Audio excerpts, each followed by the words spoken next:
你唔好走啊！跑單車徑搞到人撞車，仲走吓，仲行緊喎！你唔好走啊！報咗警啊，影咗你樣噶啦！喂，各位街坊，單車徑究竟係用嚟踩單車定係用嚟跑步呢？琴日大埔海濱就發生一單單車騎兵大戰光頭阿叔，呢個跑步阿叔搞到一個單車友炒車，仲要大搖大擺走人，簡直完美演繹咩叫千錯萬錯都唔係我嘅錯。唔講咁多，我哋睇片先。你唔好走啊！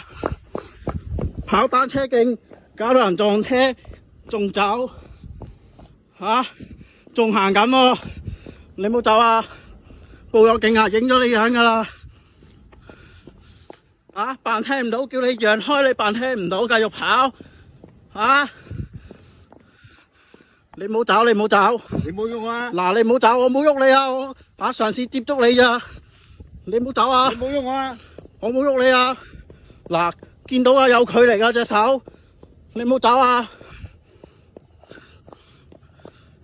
影住你個樣啊！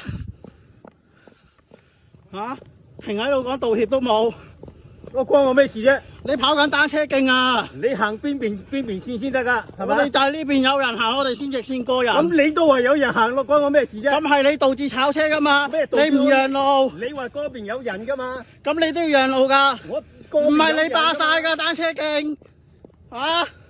你自己你行，你仲行緊，你仲行緊啊！你知唔知啊而？家呢個行緊咯。我係單車裝備，吓，你係跑步裝備，好大分別噶喎，吓，出面有單車跑步徑，你唔出去跑，你跑單車徑，吓，你好大條道理喎，吓，出個聲啊，啊，唔出聲啊，影晒樣啊，唔驚，你走得唔遠噶，你轉頭都要跑轉頭噶，吓，走啊！走啊！嗱，而家咧就係7:57啊！啱啱咧有個途人啊喺單車徑啊跑步，咁我哋閃避不及，咁咧佢就 hit and run， 我哋亦都有發出一個響亮嘅提示聲，叫佢讓開，佢亦都冇讓開，而且咧就逃離咗現場。我啱啱上次有追捕佢，俾佢逃脫咗嘅。喺呢個位置啊，入咗條小巷。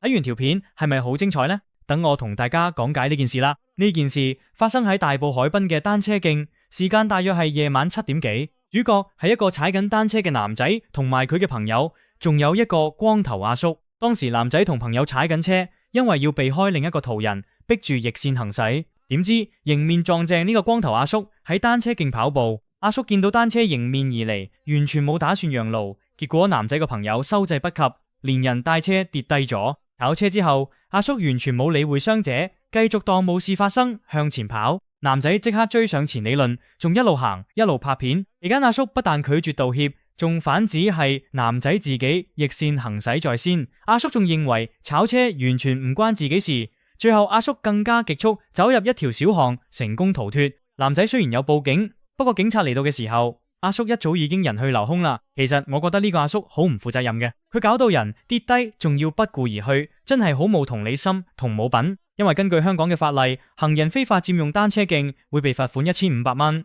呢個阿叔霸住條單車徑跑步，又真係講唔通。踩單車遇到要閃避行人，需要逆線行車，真係需要控制好車速同留意路面嘅情況。因為單車徑真係好多跑步人士霸佔條路跑步，所以希望男仔嘅朋友早日康復。同埋一定要追究呢個阿叔嘅責任，同埋往後嘅醫藥費。好啦，觀眾睇完呢單光頭阿叔走佬記，你又覺得阿叔會唔會着草返大陸呢？歡迎留言討論，我哋下條片再見，拜拜。